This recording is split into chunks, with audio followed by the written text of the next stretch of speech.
All right, so today we are going to learn about how things are weathered down, and also we're going to add into this mass movements.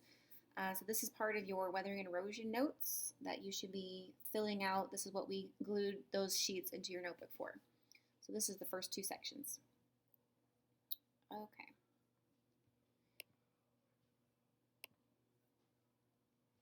Myself. Okay. So, what causes weathering? Well, there's two different kinds, and we're going to go through each one. Mechanical and chemical is how the Earth's surface is weathered down. So, the first one we're going to talk about is mechanical. This is going to occur when rock is actually physically broken down into smaller parts. There are several agents that can do that, and we're going to list a number of them. The first one is through animal actions. So this would be burrowing animals breaking apart soil that's underground. Um, so animal actions is not just really from burrowing animals. Anything that walks on the ground, every single time you go for a hike or do anything on the Earth's natural surface, you are wearing it down. So any activity on the surface, or obviously those that are burrowing into the ground. The next one is called freezing and thawing. So, water, if it gets into cracks that are in the surface or the roads, and it freezes overnight, when water freezes, it actually takes up more volume. So, it is called frost wedging. And this is how we end up with lovely potholes in the springtime because in the springtime, during the daytime, it can get above freezing and melt down any of the snow, or if we have rain that day, that water can get into the cracks in the road, and then at night it is still cold enough that it freezes. And so every time that happens, the road just gets wedged farther apart from that frozen ice. Also, if you've ever left like a water bottle in the freezer, the top part of it can pop off because it takes up more space. Plant growth, plant roots can split apart rocks. I think I had a picture. Yeah, right here. So, especially trees. Trees' roots, they do what they want, and they can get away with it because it's slowly over time. Um, they can pry apart practically anything. And last is abrasion. So sand particles can wear away exposed surfaces like sandpaper. Um, if it's particularly windy, and we're going to get to wind erosion later on, but any time where you have other sand particles wearing away at natural surfaces, it'll grind it down, smooth it out, kind of like sandpaper. Okay, so that's mechanical. Let's do chemical. So chemical is the process that breaks down rocks through chemical changes. So there's an actual chemical reaction happening. The first one is water. Water can dissolve some rocks, especially if the rocks are made out of like a limestone. As we learned before, limestone is practically all calcite, and water can naturally be slightly acidic. So over time, it can really wear it down and make things like caves. Oxygen in the air can cause iron in rocks or whatever material has a lot of iron in it to oxidize and turn it to rust. Carbon dioxide. Carbon dioxide can mix with water and create carbonic acid. Another reason we don't want too much carbon dioxide in our atmosphere, which that's the fossil fuel that is responsible for climate change.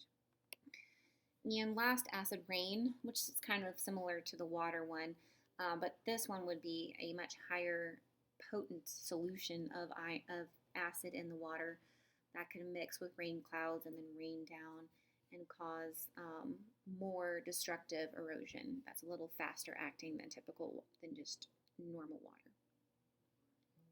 Okay, so those are the two types of weathering. let's go on to mass movements. Dog in the background. Okay, so mass movements are any process that will cause sediment to move downhill. It's always going to be caused by gravity. Some of them are fast, some of them are slow. So we're going to break it down into 4 different ones.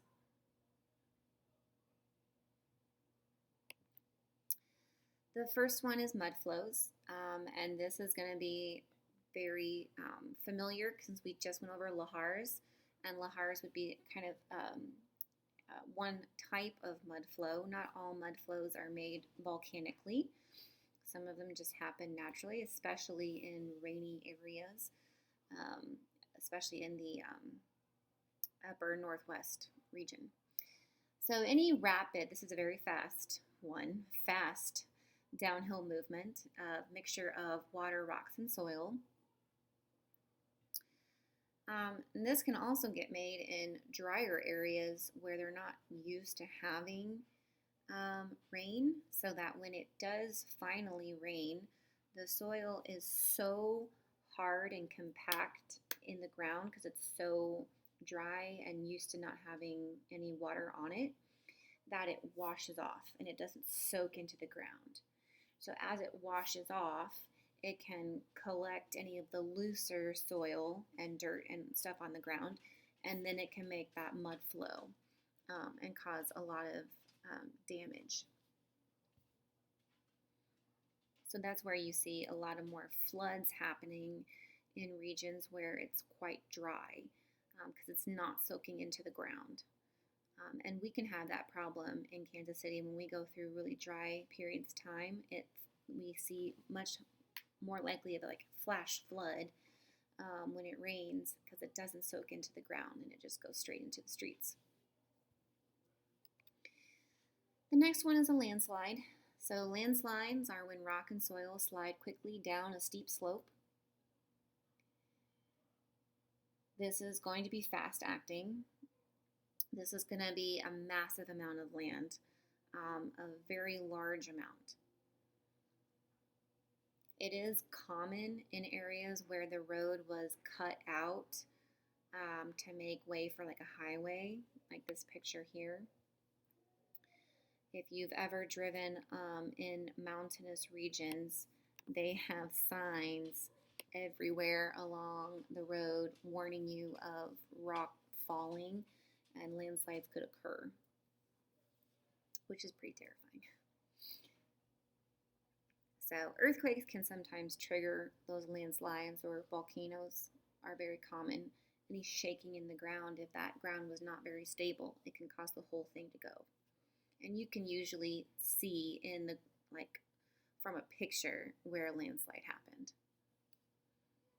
The third one, so the last 2 are much slower happening. Okay, so a slump. It's a mass of rock and soil, and it just suddenly slips down. So, I mean, it's not fast acting like a landslide where it's going to be all this material that like just gets destroyed really quickly. Slumps can kind of do different slumps periodically over time as they move more down slope. And your book described it, which I think is perfect. It looks like someone pulled the bottom out from under a slope. So like you yank it out, or like if your shoulders slump, if all of it just slips down, that's what a slump looks like. And you can tell from like these pictures here, you can tell where part of it just kind of slumped down. Usually it doesn't create a very large, like this picture here, this was not just one time of a slump. That was many slumps over time as it was slipping down the slope. Because if it was all at once, this would be distinguished more as a landslide. And you can also usually tell because the grass is still intact on top of it, so you know there was no like tumbling motion. So that's a slump. Last are the really slow ones. These are creeps, which is a kind of a funny name. They're very slow, and it's just from downhill movement, slowly over time, gentle slopes. So there's going to be no slumps. There's not going to be any faster motion happening. So way too slow. You can't see it in action, but you know it's happening if you ever are seeing like vertical objects in the ground that they look like tilted, or if you've ever been, I just went on a hike earlier today and I saw these trees that were all oddly shaped, and that's from the creeps. So the ground is moving, but the trees have to adjust because they need to be straight up to see the sunlight, to get the sun. So the tree barks will warp and change. So this one I remember most because it kind of looks creepy if you go through like a forest like that. So there you go. Those are the 4 mass movements, and then you're finished.